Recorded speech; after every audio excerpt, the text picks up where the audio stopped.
Welcome to all. स्वागत है आप सभी का एक बार फिर से अपने यूट्यूब चैनल काव्या इंस्टीट्यूट पर। तो दोस्तों, आज हम एक न्यू टॉपिक के साथ इस लेक्चर को करेंगे। यानी कि कल के लेक्चर में हमने जो कोलिजन था, बोले तो संघट्ट या टक्कर, उसको समाप्त किया था पिछले 3 लेक्चरों में। और आज जो हमारा टॉपिक है वो न्यू टॉपिक है। वो टॉपिक है सरफेस टेंशन, बोले तो पृष्ठ तनाव। तो एक बार न्यू टॉपिक को स्टार्ट करने से पहले सेशन को शेयर कर दीजिएगा, हर ग्रुप में शेयर करके आइएगा। और जिसने अभी सब्सक्राइब नहीं किया है चैनल को, वो सब्सक्राइब कर ले, बेल आइकन प्रेस कर ले, जिससे आने वाले नोटिफिकेशन की जानकारी सबसे पहले प्राप्त हो। और क्लास का नोट्स, पीडीएफ या और भी जानकारी क्लास से रिलेटेड के जानकारी के लिए हमारा एक टेलीग्राम चैनल है। वो टेलीग्राम चैनल को ज्वाइन कीजिए। वो टेलीग्राम चैनल है काव्या इंस्टीट्यूट। क्या है? काव्या इंस्टीट्यूट। टेलीग्राम चैनल को ज्वाइन कर लिए, जिसमें भी क्लास की पीडीएफ, नोट्स या क्लास से रिलेटेड कोई भी इंफॉर्मेशन, जानकारी, सूचना अगर मिलती है तो वो हमारे टेलीग्राम चैनल काव्या इंस्टीट्यूट पर मिलती है। तो टेलीग्राम चैनल को ज्वाइन करना ना भूलें और ज्वाइन कर लिए। और जिसने चैनल को सब्सक्राइब नहीं किया है वो चैनल को सब्सक्राइब कर ले, बेल आइकन प्रेस कर ले, जिससे आने वाले नोटिफिकेशन की जानकारी सबसे पहले प्राप्त हो। तो चलते हैं, आज न्यू टॉपिक स्टार्ट करते हैं। वो टॉपिक क्या है? Surface tension. क्या है? Surface tension. आज जो सरफेस टेंशन की जो फील कराऊंगा ना, वो वाकई में प्रैक्टिकली के साथ फील कराऊंगा कि आखिर में सरफेस टेंशन होता क्या है, पृष्ठ तनाव होता क्या है। तो सबसे पहले पृष्ठ तनाव पढ़ेंगे कि पृष्ठ तनाव होता क्या है। तो हम पढ़ रहे हैं क्या? Surface tension. हम क्या पढ़ रहे हैं? Surface tension. यानी कि इसका नाम है सरफेस टेंशन। क्या है? Surface tension. अब इसको देखेंगे ये होता क्या है। इसको देखेंगे कि ये होता क्या है। सरफेस टेंशन को जड़ से खत्म करेंगे कि होता क्या है सरफेस टेंशन। देखो, सबसे पहले मैं बात करता हूं पृष्ठ तनाव की। अब मुझे बताओ, मैं पढ़ रहा हूं सरफेस टेंशन। क्या? Surface tension. सरफेस टेंशन के नाम से ही मुझे एक चीज पता चल रही है कि सरफेस, सरफेस का टेंशन, सरफेस का टेंशन। यानी कि सरफेस टेंशन से एक बात पता चल रही है कि सरफेस का टेंशन, सरफेस का टेंशन। बात करें तो पृष्ठ का तनाव, बात करें तो पृष्ठ का तनाव। यानी कि किसी सतह का टेंशन, किसी सतह, किसी सरफेस, किसी पृष्ठ का तनाव, बोले तो किसी पृष्ठ, समतल सतह का टेंशन। बात करें तनाव। अब देखो, ये तो इतना बताया कि सरफेस टेंशन का जो पूरा नाम होता है वो होता है पृष्ठ तनाव। यानी कि किसी सरफेस का तनाव, किसी सरफेस का टेंशन। अब देखो, जैसे फॉर एग्जांपल मान लो कोई गिलास, कप या जिसमें भी तुम चाय पीते हो, मान लो ये कोई क्या है, एक गिलास है, इसमें चाय भरी हुई है, इसमें चाय भरी हुई है। थोड़ी देर बाद जब हम देखते हैं इस गिलास में जो चाय होती है उसकी ऊपरी एक सतह पर एक लेयर सी बन जाती है, एक परत सी बन जाती है, जो भी तुम उसे बोलते हो। यानी कि उसके ऊपर जो उसकी ऊपरी सतह होती है उस पे एक लेयर बन जाती है, एक परत बन जाती है। और जो परत उसमें क्या होता है, एक टेंशन उत्पन्न करती है, एक तनाव उत्पन्न करती है। वो अपनी ओर कुछ खींची हुई दिखाई देती है, कुछ खींची हुई दिखाई देती है। तो वो एक सतह पर क्या करती है, एक तनाव उत्पन्न करती है, एक टेंशन उत्पन्न करती है। यानी कि अपने आप में वो एक सतह पर टेंशन उत्पन्न करती है। बात करें तो एक तनाव उत्पन्न करती है। वो क्या है? Surface tension. क्या है? Surface tension. फॉर एग्जाम्पल के लिए मान ले कि जैसे कि कोई भी व्यक्ति, वस्तु है, यानी कि कोई भी व्यक्ति है जिसके चेहरा पे मान लो मुहासे वगैरह हो जाते हैं, मुहासे, पिंपल्स वगैरह हो जाते हैं। तो उसका एक सीधा सा एग्जांपल है, कुछ लोग कहते हैं कि बकरी का दूध हम यहाँ पे लगाएं, यहाँ पे लगाएं, और थोड़ी देर बाद उसे सुखाने बैठ जाएं धूप में। उसके बाद जब हम उसको धोते हैं, जब उसको मल मल के साफ करते हैं, तो उसकी एक सतह पर उसके जो जो रोम वो होते हैं ना, छिद्र, उसमें जो क्या होता है, टेंशन उत्पन्न होता है, खिंचाव उत्पन्न होता है अपने आप में। वो क्या है? Surface tension. क्या है? Surface tension. ये है सरफेस टेंशन को फील करना। मान जैसे ये कोई गिलास है, जैसे चाय वाला तो एग्जाम्पल देखा ही होगा, उसकी जो ऊपरी सतह पर क्या होता है, एक लेयर बन जाती है, एक लेयर सी बन जाती है, परत बन जाती है। वो अपने आप में खिंचाव जनरेट करती है, खिंचाव उत्पन्न करती है। वो क्या है? उसका सरफेस टेंशन। क्या है? Surface tension. देख, अब सरफेस टेंशन में हम बेटा पढ़ेंगे, वो सबसे पहले पढ़ेंगे अंतराण्विक बल। क्या पढ़ेंगे? अंतराण्विक बल। यानी कि अंतराण्विक बल होता क्या है? अंतराण्विक बल होता क्या? ध्यान रखना, अभी सरफेस टेंशन स्टार्ट नहीं हुआ है। सरफेस टेंशन स्टार्ट नहीं हुआ है। तुम कहोगे कि सर अंतराण्विक बल तो केमिस्ट्री में आता है। नहीं बेटा, ये इसमें पृष्ठ तनाव को समझने के लिए हमें अंतराण्विक बल पढ़ना पड़ेगा। आखिर में अंतराण्विक बल होता क्या है? तो अंतराण्विक बल के नाम से ही पता चल रहा है, नाम से ही पता चल रहा है कि अणुओं के बीच लगने वाले बल को, अणुओं के बीच लगने वाले बल को, लगने वाले बल को अंतराण्विक बल कहते हैं। अंतराण्विक बल कहते हैं। अब देखो, विभिन्न विभिन्न अणुओं यानी कि बहुत सारे अणुओं के बीच लगने वाले बल को क्या कहते हैं? अंतराण्विक बल। मान फॉर एग्जाम्पल के लिए समझ, मान एक अणु ये है और दूसरा अणु ये है, एक अणु ये है, दूसरा अणु ये है। इसने अपनी फैमिली मेंबर को बनाना स्टार्ट कर दिया, इसने अपनी फैमिली मेंबर को बनाना स्टार्ट कर दिया। मान ले ये अपने रिलेशन को बढ़ाता गया, अपने रिलेशन को बढ़ाता गया और बढ़ाते बढ़ाते एक बहुत बड़ा रिलेशन तैयार कर लिया, एक बहुत बड़ा रिलेशन तैयार कर लिया। यानी कि ये एक अणु है, इसने अपनी फैमिली को बढ़ाता गया, फैमिली बोले तो अपने रिलेशन को बढ़ाता गया, चाचा ताऊ बुआ फूफा चाचा, यानी कि इसने अपने जो रिलेशन को एक बहुत सारा काफी फैला लिया, बोले तो काफी बड़ा रिलेशन कर लिया। देख, अब मान ये अणुओं के बीच लगने वाले बल को क्या कहते हैं? अंतराण्विक बल। लेकिन इसकी कोई ना कोई प्रकृति रहती होगी, कोई ना कोई प्रकृति तो रहती होगी। प्रकृति में बात करूं, या तो इसकी प्रकृति होगी अट्रैक्टिव की, या तो इसकी प्रकृति होगी अट्रैक्टिव की, या इसकी प्रकृति होगी रिपल्स की, या इसकी प्रकृति कैसी होगी? रिपल्स की। बात करूं अट्रैक्टिव की, यानी कि आकर्षित की रही होगी, आकर्षण की रही होगी, या फिर रही होगी प्रतिकर्षण की, या फिर रही होगी प्रतिकर्षण की। यानी कि या तो ये अट्रैक्टिव फोर्स प्रकृति का होगा या रिपल्स प्रकृति का होगा। अब समझ, इसने अपनी फैमिली को बढ़ाता गया, बात करूं तो रिलेशन को बढ़ाता गया। ध्यान रखना, कुछ हमारे जो रिलेशन होते हैं वो होते हैं कुछ अट्रैक्टिव प्रकृति के, कुछ होते हैं रिपल्स प्रकृति के। जैसे फॉर एग्जाम्पल समझ, फॉर एग्जाम्पल के अनुसार समझ, तेरे घर पे आए रिश्तेदार, तेरे घर पे आए रिश्तेदार वो अट्रैक्टिव प्रकृति के भी हो सकते हैं, वो रिपल्स प्रकृति के भी हो सकते हैं। कैसे? मान तेरे घर पे आए रिश्तेदार, उन्होंने पूछा कि बेटा क्या कर रहे हो?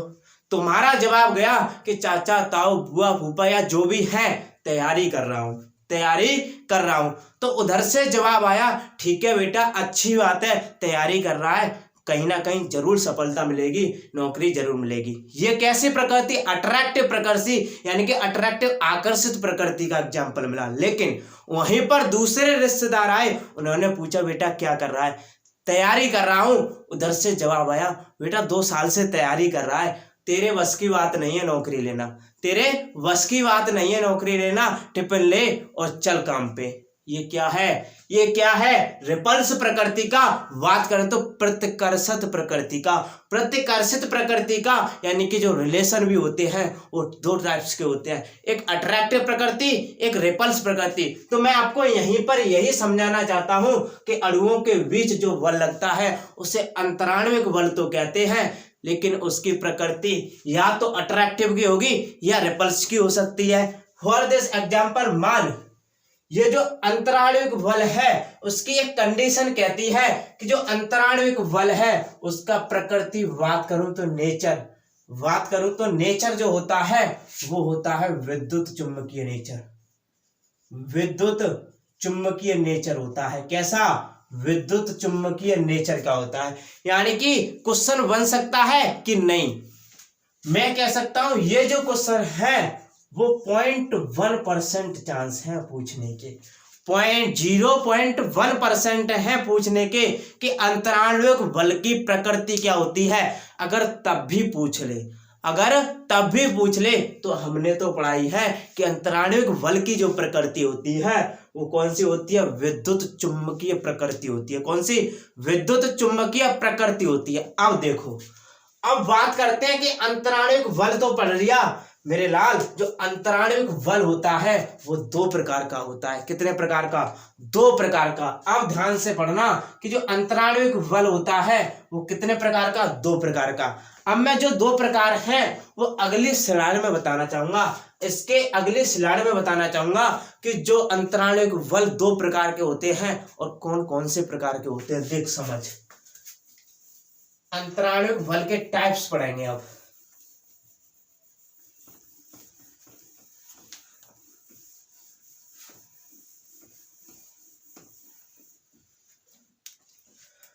अंतराण्विक बल के प्रकार, अंतराण्विक बल के प्रकार पढ़ेंगे। अब देख, यानी कि जो अंतराण्विक बल होता है वो 2 प्रकार का होता है। कितने प्रकार का? 2 प्रकार का। नंबर 1 और नंबर 2। नंबर 1 और नंबर 2। नंबर 1 होता है कोहेसिव फोर्स। नंबर 1 होता है कोहेसिव फोर्स। बात करूं नंबर 2 की, तो नंबर 2 होता है एडेसिव फोर्स। Adhesive force. कौन सा? Adhesive force.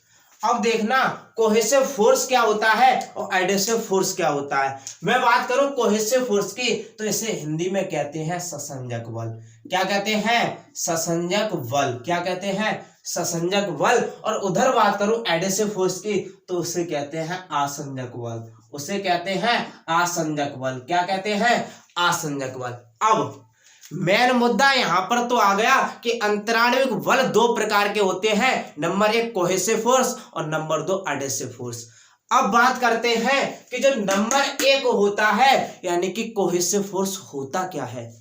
कोहेसिव फोर्स होता क्या है यह ध्यान से समझना। दोनों टॉपिक बहुत इंपॉर्टेंट हैं। जो दोनों टाइप्स हैं इसके वेरी वेरी वेरी इंपॉर्टेंट हैं। यहां से ही मेन मुद्दा है पृष्ठ तनाव सरफेस टेंशन का। यहां से ही मेन मुद्दा स्टार्ट होता है सरफेस टेंशन का। किसका? सरफेस टेंशन का। अब देख मेरे लाल कि होता क्या है कोहेसिव फोर्स और होता क्या है एडेसिव फोर्स। मैं बात करता हूं ससंजक बल की। किसकी? ससंजक बल की और आसंजक बल की। ध्यान रखना, दोनों को अंतर से समझाऊंगा कि ये होता क्या है ये क्या होता है। ध्यान रखना। मान मेरे लाल, कोहेसिव फोर्स होता है उसकी डेफिनेशन कहती है कि एक ही पदार्थों के अणुओं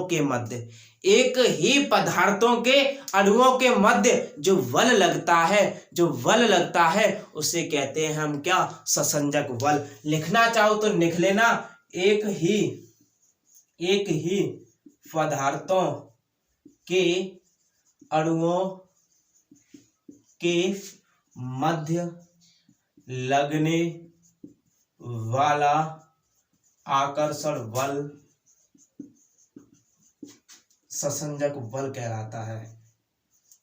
ससंजक बल कहलाता है।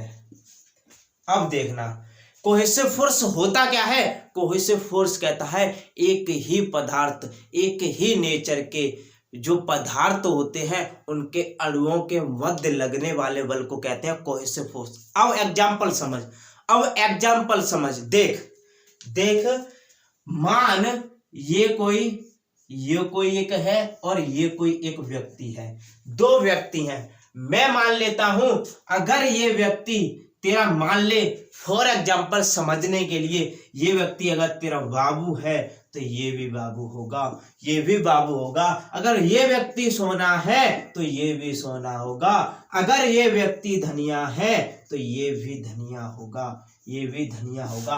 बात कर कोहेसिव फोर्स की, तो जो कोहेसिव फोर्स कहता है वो कहता है एक ही पदार्थों के अणुओं के मध्य जो बल लगता है उसे हम कहते हैं कोहेसिव फोर्स। मानिए दो व्यक्ति हैं, अगर ये बाबू है तो ये भी बाबू होगा, अगर ये सोना है तो ये भी सोना होगा, अगर ये धनिया है तो ये भी धनिया होगा। अब बात करते हैं इसी प्रकार एडहेसिव फोर्स की, यानी कि आसंजक बल की, यानी कि आसंजक बल की। देख, आसंजक बल जो कहता है वो कहता है कि भिन्न भिन्न पदार्थों के बीच, भिन्न भिन्न पदार्थों के अणुओं के मध्य जो बल लगता है, जो बल लगता है उसे आसंजक बल कहते हैं, एडहेसिव फोर्स कहते हैं। क्या? एडहेसिव फोर्स कहते हैं, आसंजक बल कहते हैं। अब देख मेरे लाल, इसका एग्जाम्पल समझ। मान कि ये दो व्यक्ति हैं, मान ये जो दो व्यक्ति हैं। अब देखना, अगर ये तुमने मान लिया कि अगर ये तुम्हारा बाबू है तो ये कौन होगा? सोना होगा। कौन होगा? सोना होगा। अगर ये तेरा जो है कि ये सोना है तो ये बाबू होगा। अगर ये धनिया है तो ये क्या होगा? पोदीना होगा, ये पोदीना होगा। यानी कि एडहेसिव फोर्स कहता है कि भिन्न भिन्न पदार्थों के अणुओं के मध्य जो बल लगता है उसे क्या कहते हैं? एडहेसिव फोर्स कहते हैं। और जो समान प्रकार, यानी कि बोले तो एक ही पदार्थों के अणुओं के मध्य जो बल लगता है उसे कहते हैं हम कोहेसिव फोर्स। बात करें तो ससंजक बल की। अब देख फॉर एग्जांपल के लिए यहाँ से जो ये क्वेश्चन डायरेक्ट होते हैं, दोनों इसके थ्योरेटिकल पार्ट यहाँ से डायरेक्ट होते हैं कि भिन्न भिन्न पदार्थों के बीच जो बल लगता है वो कौन सा लगता है? कोहेसिव फोर्स या एडहेसिव फोर्स? Adhesive force. एक ही पदार्थों के अणुओं के मध्य जो बल लगता है वो कौन सा लगता है? कोहेसिव फोर्स, ससंजक बल। अब एग्जाम्पल ये समझ में आए होंगे। अब देख इसका दूसरा एग्जाम्पल समझ। मान फॉर एग्जाम्पल के लिए बोतल है। क्या है? बोतल है। किसकी है? प्लास्टिक की। किसकी? प्लास्टिक की। इसमें पानी भरा है, बोतल किसकी? प्लास्टिक की। पानी भरा है। पानी एक अलग प्रकृति का है और ये बोतल एक अलग प्रकृति की है। कैसे हुए? भिन्न भिन्न पदार्थ। कैसे हुए? भिन्न भिन्न पदार्थ। तो इसके बीच जो बल लगेगा वो कौन सा लगेगा? Adhesive force. कौन सा लगेगा? Adhesive force. अब मान जैसे, यानी कि एग्जाम्पल नंबर 2 की बात करूं तो पानी और बोतल। अब देख मेरे लाल, मान एग्जाम्पल नंबर 3 की बात मैं करूं, अगर मैं 3 की बात करूं तो जैसे मान ले ब्लैक बोर्ड पर चाक से लिखना। ब्लैक बोर्ड पर चाक से निकला। ब्लैक बोर्ड एक अलग है, एक चाक अलग है। बात करूं ब्लैक बोर्ड पर चाक से लिखना, जो एग्जाम्पल है वो एडहेसिव फोर्स का है। किसका? Adhesive force. बात करूं तो आसंजक बल का है। मान एक और एग्जाम्पल समझ। देख, मान पेन स्याही से कागज पर लिखना। कौन सा एग्जाम्पल है? किसका एग्जाम्पल है? एडहेसिव फोर्स का। किसका? Adhesive force. स्याही एक अलग चीज है, कागज एक अलग चीज है, दोनों भिन्न भिन्न हुए। और भिन्न भिन्न पदार्थों के बीच जो बल लगता है वो कौन सा लगता है?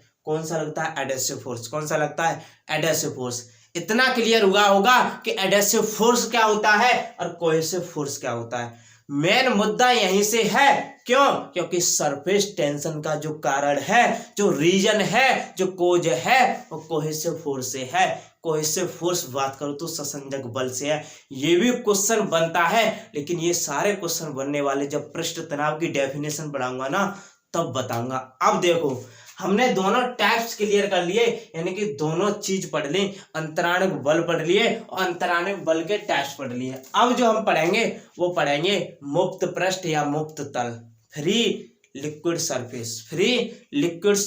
अब देखो, फ्री लिक्विड सरफेस पढ़ेंगे। इतना क्लियर हुआ? नोट किया? अब देखो, फ्री लिक्विड सरफेस पढ़ेंगे कि फ्री लिक्विड सरफेस क्या होती है।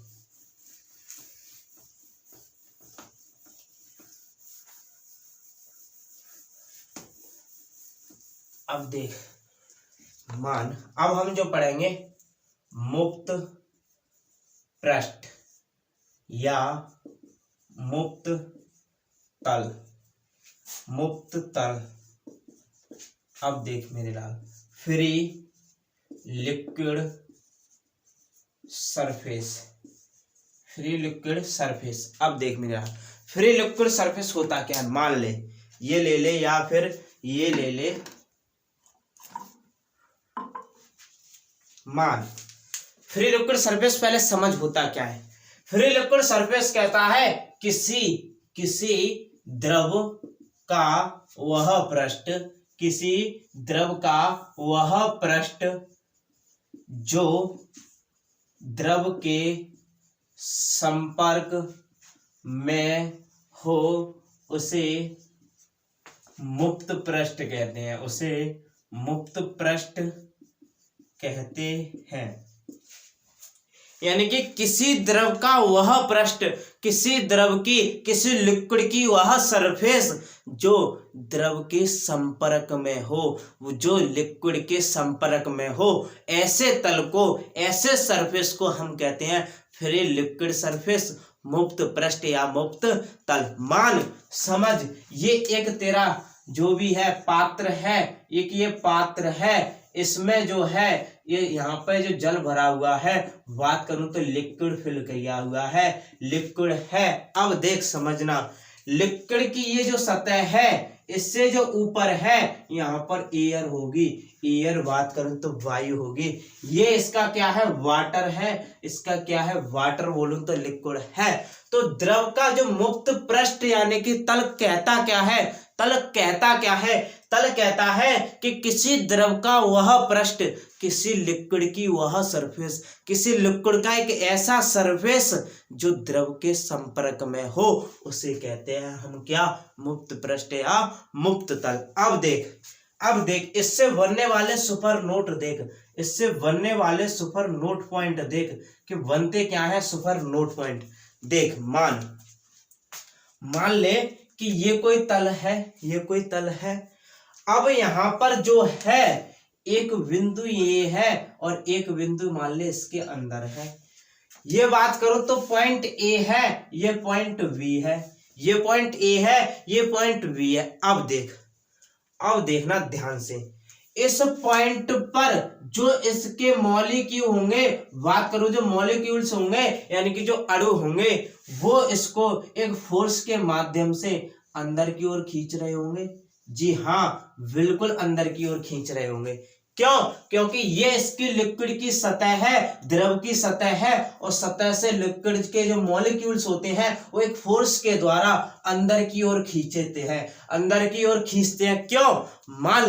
मान फॉर एग्जाम्पल के लिए मान मैं यहाँ से भागना स्टार्ट करूंगा, पीछे की ओर जो व्यक्ति होंगे, कहाँ जा रहा है मेरे लाल, आजा पीछे, खींचने वाले, टांग खींचने वाले बहुत से व्यक्ति होते हैं कि अगर ये आगे निकल गया तो ये जिंदगी में अपनी लाइफ में कुछ कर लेगा, बोले तो अपनी फैमिली की लाइफ सुधार लेगा। लेकिन वहीं पर खींचने वाले बहुत होते हैं। तो ठीक उसी प्रकार से इसके जो मॉलिक्यूल्स हैं, इसके जो अणु हैं, वो एक अंदर की ओर खींचेंगे कि कहाँ जा रहा है मेरे लाल, आजा हमारे वापस हमारे पास। तो इसके जो मॉलिक्यूल्स हैं वो अंदर की ओर खींचेंगे, बोले तो अंदर की ओर एक बल लगाएंगे। वो बल मान ले कि इस पर जो बल लग रहा है वो Fa लग रहा है, पॉइंट ए पर जो बल लग रहा है वो Fb लग रहा है। अब देख मेरा पॉइंट बी पर आ, इसके जो मॉलिक्यूल्स हैं वो इधर भी होंगे, इसके जो मॉलिक्यूल्स हैं वो इधर भी होंगे, इधर भी होंगे, इधर भी होंगे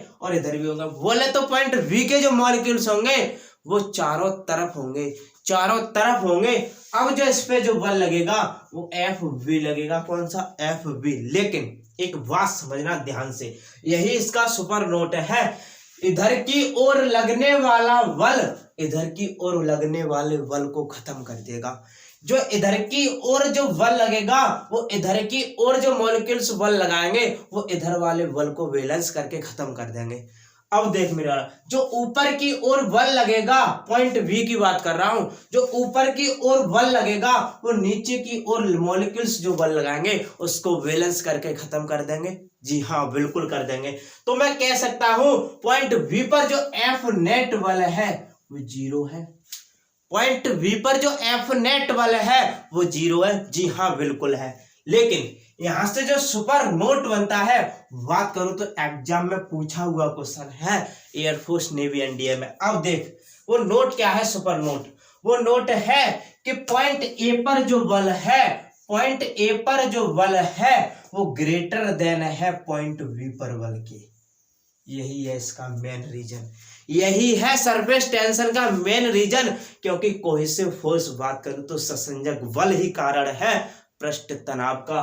तो जो पॉइंट ए पर जो बल लग रहा है वो पॉइंट बी पर जो बल के कारण से क्या है, ग्रेटर देन है। बात करूं तो पॉइंट ए पर जो बल है ग्रेटर देन है पॉइंट बी पर बल के।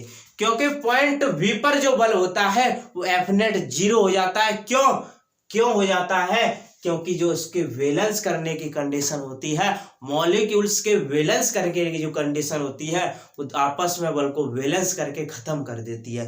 क्या कर देती है? खत्म कर देती है। तो यही इसका क्या था, सुपर पॉइंट था, सुपर नोट था। मैं बात करूं सुपर नोट की, सुपर नोट पॉइंट नंबर 2 की, वो क्या है? मान मेरे लाल, पॉइंट ए की कोई ना कोई स्थितिज ऊर्जा रही होगी। बात करूं तो पोटेंशियल एनर्जी रही होगी, बिल्कुल रही होगी। क्यों? मान ले फॉर एग्जांपल यहां से पॉइंट बी से पॉइंट ए तक, पॉइंट बी से पॉइंट ए तक मैं यहां से स्टार्ट करूंगा। यहां से पॉइंट सतह पर जाना चाहता हूं, द्रव से अंदर से, यानी कि अंदर की सतह से बाहरी सतह पर जाना चाहता हूं।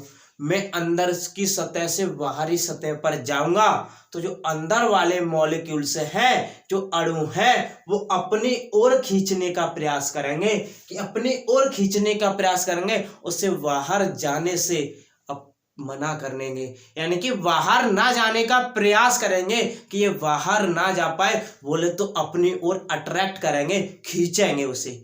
जैसे फॉर एग्जांपल सिंपल सी डेली लाइफ से समझ, समाज से जब एक व्यक्ति बाहर जाता है, समाज से जब एक व्यक्ति बाहर जाता है तो समाज उसे कहता है मत जा मेरे लाल, समाज से बाहर मत जा। लेकिन फिर भी वो चलता गया और अपने टारगेट को हिट कर लिया। उसने किसी की नहीं सुनी, वो चलता गया, लगातार चलता गया। लेकिन उसने जो चलने की कंडीशन थी वो समाज के विरुद्ध थी, वो समाज के विरुद्ध थी। तो बोलो उसने समाज से बाहर तक आने में, समाज से बाहर तक आने में बहुत सारी परेशानियां उठाई, बहुत सारी परेशानियां उठाई। तो उसकी क्या है, उसकी स्थिति है, बोलो तो उसकी पोटेंशियल एनर्जी है, उसकी पोटेंशियल एनर्जी है। ठीक इसी प्रकार से यहाँ तक पहुंचने में उसकी जो पोटेंशियल एनर्जी होगी वो यू ए होगी ये, और इसकी जो पोटेंशियल एनर्जी होगी यू बी होगी। अब देख मेरे लाल, माँ ने यहां से यहां तक पहुंचने में उसे बहुत सारी परेशानियां उठाई। तो स्थिति ऊर्जा किसकी ज्यादा होगी? मैं कह सकता हूं कि पॉइंट ए की स्थिति ऊर्जा ग्रेटर देन होगी पॉइंट बी की स्थिति ऊर्जा से। बस यही इसके मेन टॉपिक है दोनों, यही इसके मेन रीजन। बात करूं तो मेन क्वेश्चन है, दोनों एग्जाम में पूछे हुए क्वेश्चन है, दोनों एग्जाम में पूछे हुए क्वेश्चन है। पॉइंट ए की स्थिति ऊर्जा और पॉइंट बी की स्थिति ऊर्जा में से किसकी ऊर्जा अधिक होती है? पॉइंट ए की स्थिति ऊर्जा अधिक होती है, और बोले तो बल किसका अधिक होता है? वो भी पॉइंट ए का ही अधिक होता है, वो भी पॉइंट ए का ही अधिक होता है। तो उम्मीद करता हूं इतना क्लियर हुआ होगा। अब चलते हैं हम जो चैप्टर का नाम है उसकी डेफिनेशन पे, उसकी डेफिनेशन पे कि इसकी डेफिनेशन क्या होती है। अब देख मिलेगा, क्लियर हुआ? क्लियर हुआ? अब देख मैं इसको हटा रहा हूं और मैं बात करता हूं अब मेन मुद्दा जो हमारा रीजन है, पृष्ठ तनाव। क्या है? पृष्ठ तनाव।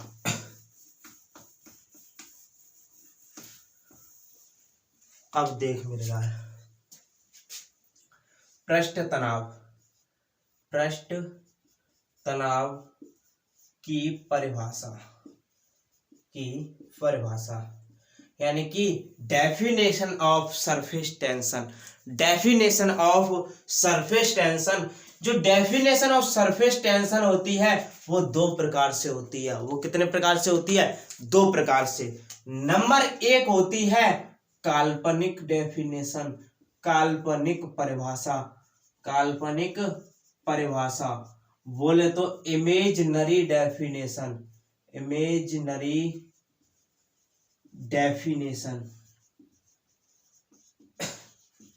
नंबर दो होती है कार्यकारी परिभाषा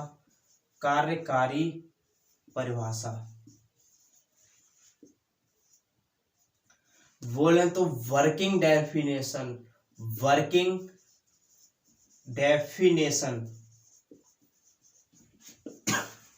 अब देख मेरा, अब हम पृष्ठ तनाव की दो डेफिनेशन पढ़ेंगे। नंबर एक काल्पनिक परिभाषा बोले तो इमेजिनरी डेफिनेशन, और नंबर दो कार्यकारी परिभाषा बोले तो वर्किंग डेफिनेशन। अब देख मेरा, मैं सबसे पहले पहली डेफिनेशन को पढ़ना चाहूंगा, वो है काल्पनिक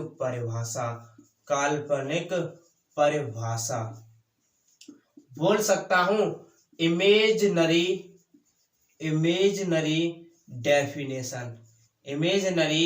डेफिनेशन, यानी कि जिसको हम इमेज कर सकते हैं, इमेजिनरी कर सकते हैं, वो डेफिनेशन क्या होती है? पृष्ठ तनाव की। अब देख समझ क्या होती है। मान ले ये कोई एक पात्र है, जिसमें मैंने एक इमेजिनरी की कि एक छड़ रख ली जिसकी लंबाई है L। इमेजिनरी किया, मैंने कल्पना की कि एक पात्र है, उसकी ऊपरी सतह पर एक छड़ मान ले जो L लंबाई की है। इमेजिनरी तो कुछ भी कर सकते हैं, कुछ भी मान सकते हैं। तो मैंने एक छड़ मान ली जिसकी लंबाई है L। अब जो छड़ के जो मॉलिक्यूल्स होंगे वो अंदर वाले मॉलिक्यूल्स अपनी ओर खींचने का प्रयास करेंगे, बोले तो अपनी ओर अट्रैक्ट करने का प्रयास करेंगे। तो उस पर क्या लगाएंगे? एक बल लगाएंगे। मान ले वो बल क्या है? F, capital F। मान ले वो बल क्या है? F है। अब सरफेस टेंशन क्या कहता है? सरफेस टेंशन कहता है कि जो हमने छड़ मानी थी उसकी जो लेंथ है, बात करूं तो जो लंबाई है, और उसको मॉलिक्यूल्स जब खींचते हैं तो उस पर एक बल लगाते हैं। तो सरफेस टेंशन कहता है कि T बराबर F/L। बात करें तो मान लो कि सरफेस टेंशन कहता क्या है?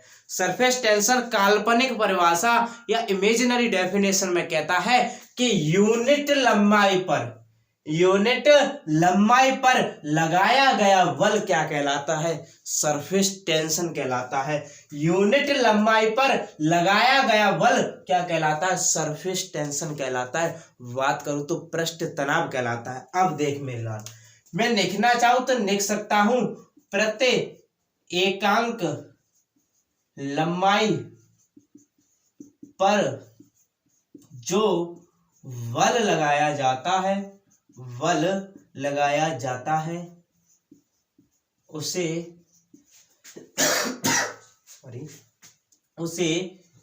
पृष्ठ तनाव कहते हैं। अब देख मिला, इकाई लंबाई बात करूं तो यूनिट लेंथ पर जो फोर्स लगाया जाता है उसे क्या कहते हैं? सरफेस टेंशन कहते हैं। ऐसा माना जाता है सरफेस टेंशन की इमेजिनरी डेफिनेशन में। अब देख मेरे लाल, मैंने डेफिनेशन पढ़ ली, मैं यहां से यूनिट को पढ़ना चाहता हूं। इसकी यूनिट क्या निकलेगी इमेजिनरी डेफिनेशन में? तो ऊपर क्या है? बल की न्यूटन, और नीचे है लंबाई की मीटर। मैं यहीं से इसकी CGS यूनिट पढ़ना चाहता हूं। CGS यूनिट बोलूं तो CGS सिस्टम में पृष्ठ तनाव की यूनिट क्या होगी? अब देख, ऊपर न्यूटन है, किसका है? बल का, और बल का CGS होता है डाइन। क्या होता है? डाइन। और मीटर का CGS होता है सेंटीमीटर। इतना क्लियर। मैंने जब यूनिट को पढ़ लिया तो मैं डायमेंशन भी पढ़ लेता हूँ, बात करूं तो विमा भी पढ़ लेता हूँ, डायमेंशन फॉर्मूला की बात करता हूँ तो ऊपर है बल और बल की यूनिट विमा होती है m1 L1 टी की पावर -2 और नीचे है लंबाई, लंबाई के लिए L1, L1 से L1 कैंसिल, m1 और टी की पावर -2। इसकी क्या निकल आई, विमा निकल आई। क्या निकल आई, विमा। या ऐसे लिख सकता हूं कि m1 L0 टी की पावर -2, ऐसे भी लिख सकता हूं। जब मैंने डायमेंशन फॉर्मूला पढ़ लिया, यूनिट पढ़ लिया, सीजीएस यूनिट पढ़ लिया, तो क्या मैं इसकी राशि भी बता सकता हूं। तो ये जो राशि है पृष्ठ तनाव, वो एक अदिश राशि है। कैसी राशि है, अदिश राशि है। कैसी राशि, अदिश राशि। ये है इसकी इमेजिनरी डेफिनेशन, ये है इसकी इमेजिनरी डेफिनेशन। लेकिन यहां से दो नोट पॉइंट बनते हैं। दो नोट पॉइंट क्या बनते हैं कि पृष्ठ तनाव ससंजक बल के कारण उत्पन्न होता है।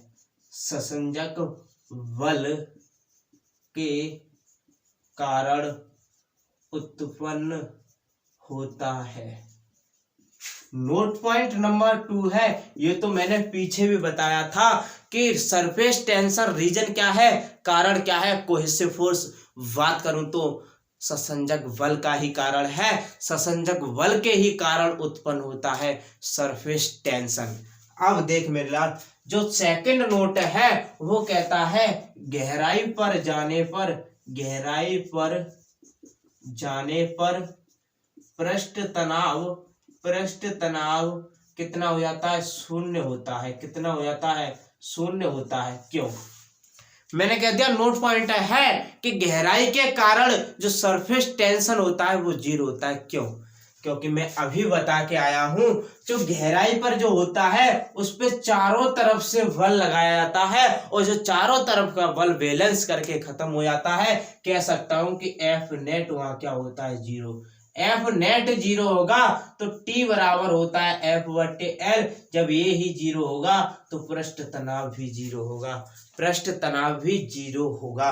तो ये थे इसके नोट पॉइंट, ये थे इसके नोट पॉइंट। तो आज की जो क्लास में हमने पृष्ठ तनाव बोले तो सरफेस टेंशन की पहली परिभाषा तक पढ़ लिया, और जो इसकी दूसरी डेफिनेशन है यानी कि वर्किंग डेफिनेशन, वो हम कंप्लीट करेंगे कल की क्लास में। तो आज के लिए इतना ही, मिलते हैं कल की क्लास में। तब तक के लिए इतना जितना करा दिया है उसे एक बार रिवाइज कर लीजिए। तो हम मिलेंगे कल की क्लास में। आज के लिए इतना ही, मिलते हैं कल। जय हिंद, जय भारत।